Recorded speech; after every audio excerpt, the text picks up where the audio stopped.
Hey everybody, welcome back to the Buffalo Plus YouTube channel. Mike Catalana, along with Dan Fates. Please make sure to like, comment, and subscribe. We're over 21,000 subscribers. We appreciate all that. Dan, let's start with the weather. I mean, look, we've been dealing with bad weather all the time. It's pretty sweet right now. This is perfect. This is a perfect fall feeling. It's like 61 degrees, a little overcast right now. But there are a bunch of people walking around in shorts and T-shirts here with Bengals and Bills gear on. You couldn't ask for a better forecast right now. Yep. It could change later in the day. Yeah, for the game, there's a possibility of some passing showers and then maybe heavier rain later. That would likely be after the game. I'm not a weatherman. I'm not Scott Hetzko. I don't play one on TV, but that's what we're hearing about the game itself. Now, by the way, this weather reminds me of Kansas City. Yeah. It kind of was that way. The sun came out. It was really nice. That was a 4 o'clock game. That game went pretty well for the Bills. So maybe that's a good omen for them coming into this one. Let's talk about the feeling here in Cincinnati. Yeah. When you see people, and I've been watching, at least in terms of the way the people are feeling about this, I think it's a confident fan base and a confident team. I think because they went to the Super Bowl last year. Yeah, and I think everybody expected them to kind of fall back. And they did in the beginning of the year. They were 2-4 after 6 weeks, and they've gotten on this roll. And you've heard, there's been a lot of trash talk this week from the Bengals side. Yeah. Joe Mixon saying that it's just the way it is. They are the top dog in the conference, and people just have to accept that. Jordan Phillips screenshotted a tweet about that and then posted it on his Instagram. So they're seeing all the bulletin board material that's going back and forth. But yeah, this is a team that has won 7 in a row, taking on a Bills team that was Super Bowl favorites before the season that has won 6 in a row. Is it still bulletin board material? Nobody uses a bulletin board, right? It's Twitter board. Yeah, it's more screenshot material. Yes. It really is. What Joe Mixon said, if you look at the words, is kind of true. I mean, they are the defending AFC champs. Yes. They're right there. He did say it with a little tone. A little bit of annoyance of like, why is everybody talking about this Bills team? Why are the Bills a 1-point favorite? All of this kind of thing. They're coming into our house. I thought it was very odd the way that was handled compared to how the Bills talked all week about how it's just another game and that, they're a great team and we're just going to try and take it one play at a time. Well, the Bills are lying. They are lying. Yeah. But this Bengals team, I think, feeds off Burrow. Yeah. I mean, Burrow has that, the Joe Cool level of confidence. Very matter-of-factly sounds cocky. Yes, but really is more calm, cool, collected more than cocky. But he's like, hey, there's no measuring sticks for us. We've played the best teams. We've beaten the best teams. And we're looking forward to the challenge of the Bills, he said. Challenge. And I think, Mike, to that point, I think this will be the biggest challenge the Bengals have faced all year. And I can't say the same thing about the Bills to the Bengals. They beat the Chiefs. So the Bills. And the Bengals just seem to have the Chiefs' number. For whatever reason, they're 3-0 against Patrick Mahomes and the Chiefs. Look, I know it's a 1-point game. I just really love the Bills in this spot. I just really like the way they've been playing, and I'm not enamored by this 7-game winning streak by Cincy. All right, so just to give you a little insight here, Dan and I have been traveling, coming, and he's used the word, can I say the B word about this game? He's used the word blowout for the Bills tonight. Where are you getting blowout? Well, I'd like to also put this on the record because I had this as one of my picks this week, and people were like, way to go, Dan, you're finally cheering for the Bills. It's not like I've been against the Bills all year. Everybody thinks that I'm the negative one out of this group.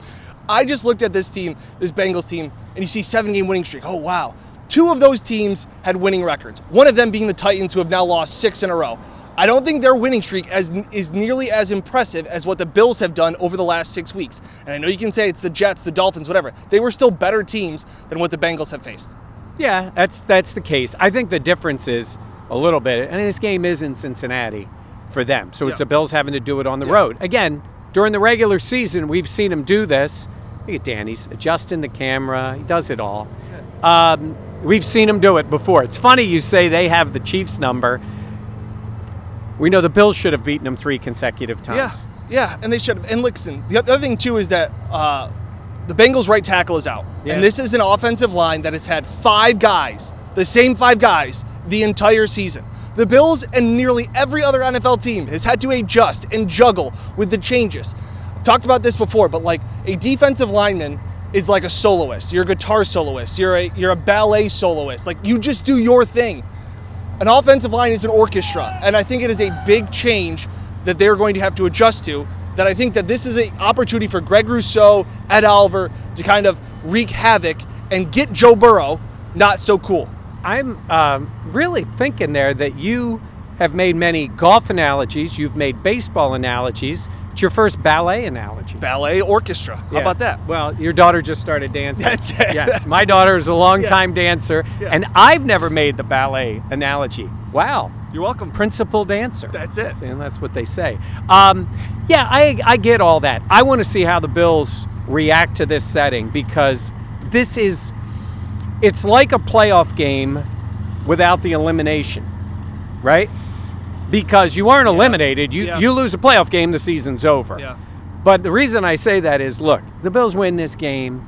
They are not letting Mac Jones come into Orchard Park next week and win. And take away a bye. That is not happening. So if they win this game, I know everybody will get anxious about it because it's the last game of the year and this is what would be at stake. But if they win this game, they're going to be the 1 seed. So it automatically puts you in a spot, winning those two, where you're the 1, you get the bye, you sit at home, you wait for them. But we've talked about this, and I can't stress this enough. The bigger component of being the number 1 seed, yes, it's getting the bye week, but what else is it? It's home field. Yes. And it's your path to the Super Bowl. Yeah. If they lose this game, the Bills will fall to 3rd place and more than likely have to come back here and then to Kansas City. The magnitude of this game cannot be expressed enough. And for everybody, like I said, that's why the Bills were lying when they said it's just another game. It is not. And Josh Allen at least was honest, saying that they have their goals before the season: make the playoffs, win the division, clinch home field advantage. That is on the line for all intents and purposes. Got that one. Nice. We've talked about this too. Mitch Morris saying it's not that they don't know what it means. It's just the process is the same. All right, let's talk about in the game itself. I think the one guy we're waiting on is Jordan Poyer. Limited the last day. I think that isn't that alarming. Correct. But, there has been a couple of times where we thought Poyer was going to play and he didn't. He's been through so much this year. But, man, do they need him out on the field tonight? 13-0 with him on the field, I believe. Didn't practice at all last week and still played in that game. So I think that's hopefully an encouraging sign. Maybe it's just erring on the side of caution. Obviously, we are into January football here. But this is going to be the toughest test the Bills secondary has faced. It would be a monumental loss not to have Poyer out there at the back end. I think it's leaning towards him playing. I think that's the case. A couple other guys have been banged up. Or a meteorologist. Right. Neither one, or a trainer, but we also have seen Poyer, and he actually got to fly here to the game. He didn't have to drive, so that was good. Not the long drive. And then offensively, Dawson Knox was banged up, but we think he'll be good to go. So they are in better shape than they've been. But I think a key tonight is going to be protecting Josh Allen. We know Josh can move, but I've been concerned about this offensive line. I don't think the Bengals have this tremendous pass rush. But when you're on the road, you're going to be down there on the field. You feel it. When he's getting that extra pressure and the crowd is into it and they're feeding off of it, I think it can get you out of your game. So I think that's a big part of it. I just think this is a game Josh goes off. I think this is a game. This is another opportunity. We went into this Thursday night, the opener in LA. And I remember talking to some people and going, well, I think the Bills can lose a close one, or I think they blow them out. And this is a team that we have seen time and time again rise to the occasion of these primetime games. They act like it's not a big deal. They say all the things. It's just another game. Okay, it's Monday night, whether it's Tuesday, Sunday, Saturday, whatever. Josh loves these moments. He does. He has excelled in them, whether it was in SoFi Stadium, the Thursday night game, Saturday against the Dolphins.